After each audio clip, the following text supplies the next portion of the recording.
It was the sound of handcuffs clicking that snapped me out of the moment.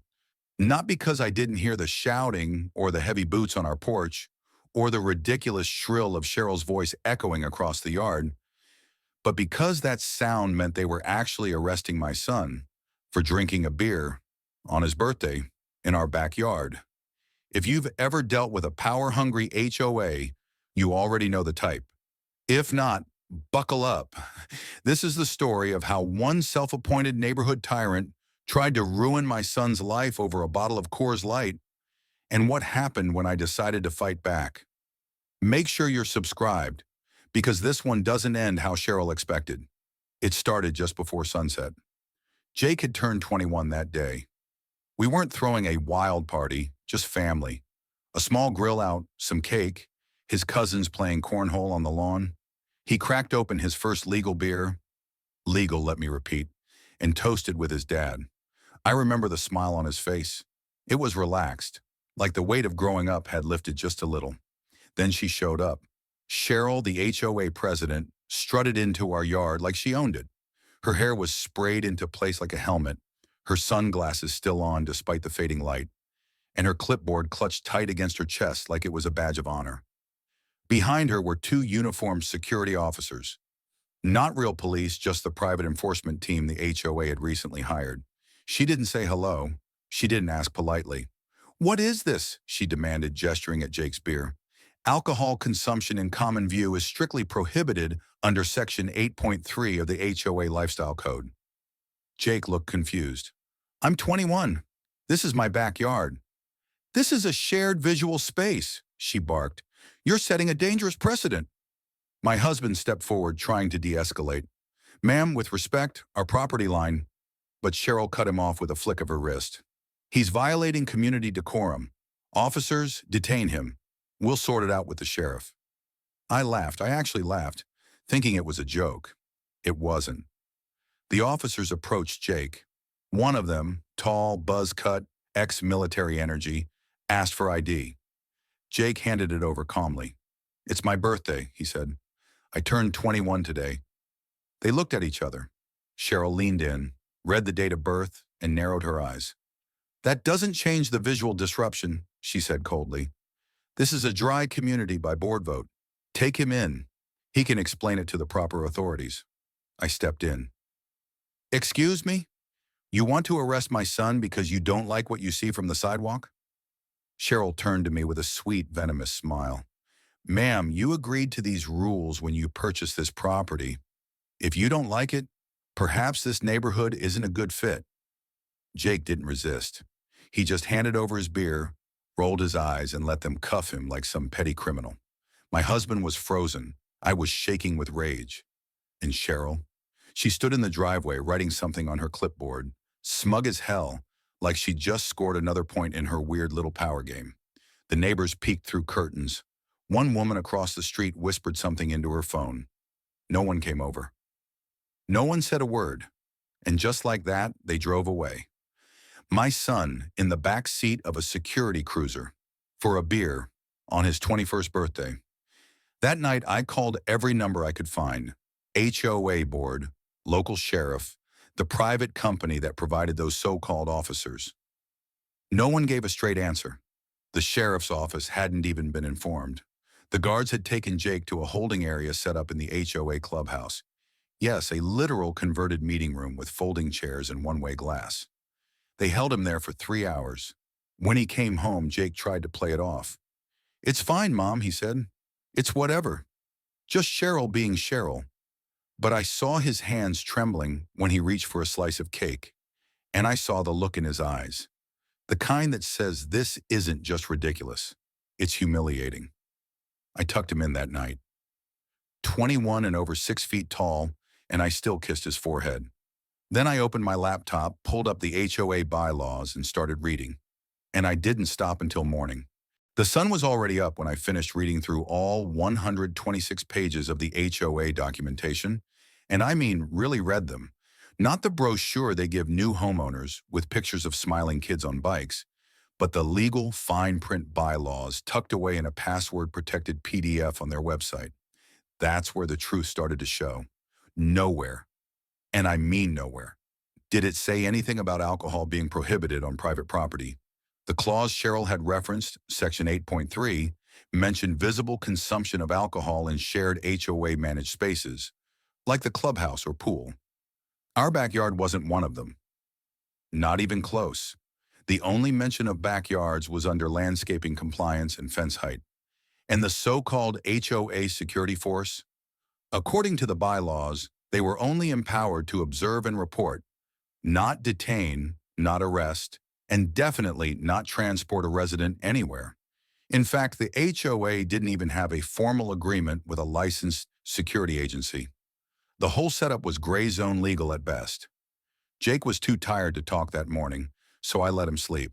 But I drove straight to the HOA office, which, of course, was located in the nicest house on the cul-de-sac, retrofitted with a sign that read, Community Operations Center. Cheryl's car was already there. Red Lexus, vanity plate, Rules 1. I didn't knock. She was in her office sipping from a world's best president mug, typing something into her desktop computer with long, blood-red nails. "Oh," she said without looking up. "You again?" "Let's talk," I said. "About my son, about what you did." She blinked slowly, like I just suggested we debate the color of the sky. "I followed procedure." "There is no procedure," I shot back. "You lied. You overstepped. And you're about to find out just how badly." That made her pause. Not long, but enough for me to see the flicker of doubt. I handed her a printout. The clause from the bylaws, highlighted, then a second sheet. The legal definition of false imprisonment under state law. You illegally detained a legal adult on private property using private security under false authority, and you did it in front of witnesses. "You're being dramatic," she said, standing up. "No, Cheryl, you were dramatic. My son spent his birthday in a folding chair behind a one-way mirror. That's not policy. That's personal." She scoffed. "He was setting a bad example." "For who?" "The squirrels. We have a 6-foot privacy fence." "You want to file a complaint?" she said, motioning toward a clipboard on the counter. "Be my guest. I'll take it to the board." "Oh, I will," I said. "But not just the board. I've already spoken with an attorney and local news." That stopped her. She didn't reply right away, just narrowed her eyes and muttered something under her breath that I didn't catch. I turned and walked out. That evening, I started gathering stories from neighbors. At first, no one wanted to talk. Cheryl had been in power for years and people were used to staying quiet. But once word got out about what happened to Jake, doors began to open. One family shared how she'd fined them for excessive wind chimes. Another couple was forced to remove a small vegetable garden for violating aesthetic balance. A teenage girl had been stopped by HOA patrol for sitting on her own porch after 10 p.m. The more I heard, the more furious I became.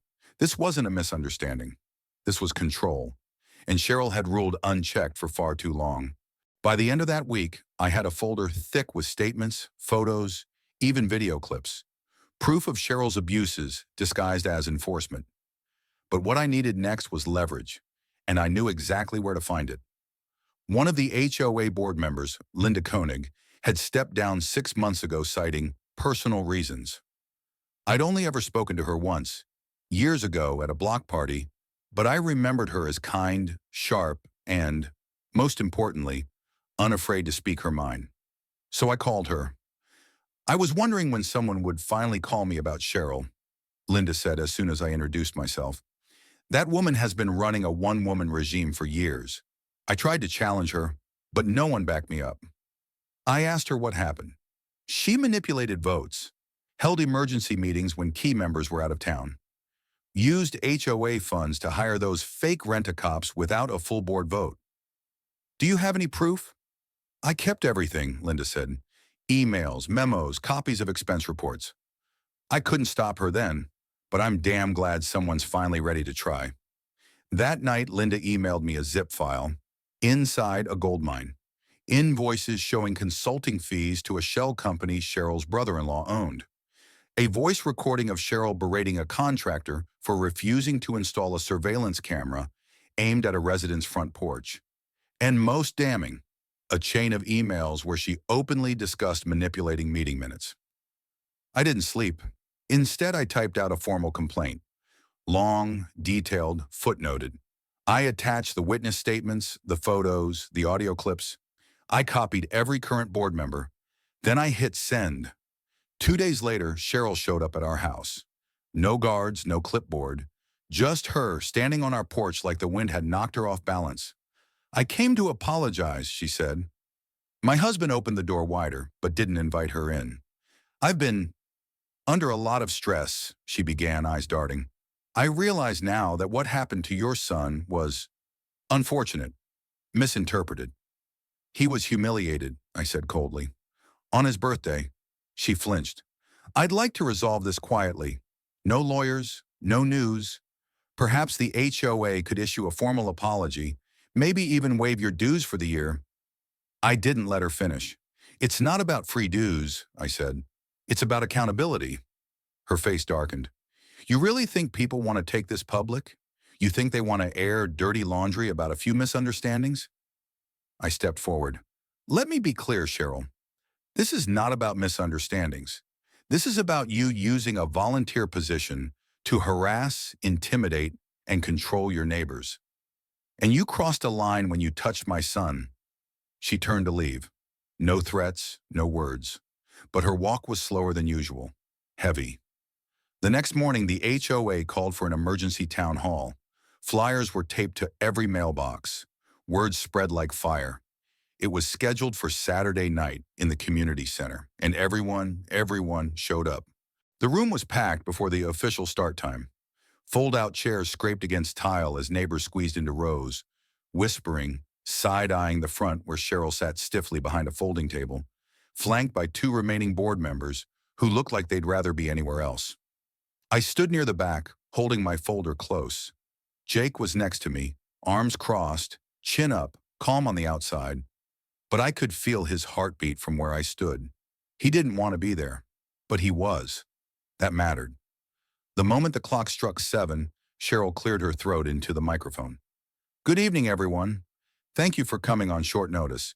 I'd like to begin with, I move to suspend the board president's authority pending review. A voice rang out from the middle of the crowd. Heads turned. It was Mr. Alonzo from Maple Lane, a quiet man with a cane and a meticulous lawn. His wife gasped and gripped his arm, but he held his ground. Cheryl's face flushed. That's not how this works. It is, another voice cut in. Linda stepping into the aisle, her hand raised. Per Article 5, Section 12, a vote of no confidence can be initiated by any member during a quorum meeting if there is cause. The air thickened. We have cause, Linda added, and turned to me. I didn't wait. I walked down the center aisle and handed the folder to one of the remaining board members.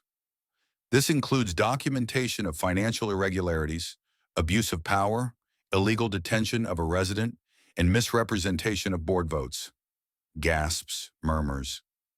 Cheryl's mouth moved, but no sound came out.